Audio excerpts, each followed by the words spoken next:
In today's video, I am going to teach you how to stop Google Chrome from opening a new window when you click on a link. To begin, open Google Chrome on your computer. Once the browser is open, go to the address bar at the top of the window. Click inside the address bar, type Google.com and press Enter on your keyboard. Now look toward the bottom right corner of the Google homepage. You should see a small option labeled Settings. Click Settings once to open the menu. After you click Settings, a small menu will appear with several options. From that menu, select Search Settings. Once the Search Settings page loads, take a moment to look at the layout. The main settings area will appear on the right. In the left sidebar, find the option called Other Settings. Click Other Settings to open that section. This section contains additional preferences that are not always shown on the main Search Settings page.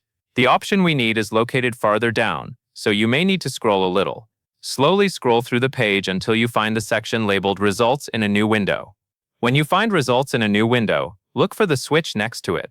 If the switch is turned on, Google may open results in a new window when you click them. To stop that from happening, click the switch so it moves to the off position. The off position usually appears grayed out or no longer highlighted, depending on your browser and display settings. After turning the switch off, the change should be saved automatically. You do not usually need to click a separate save button for this specific setting. However, it is a good idea to pause for a moment and make sure the switch remains off before leaving the page. That covers everything you need to know.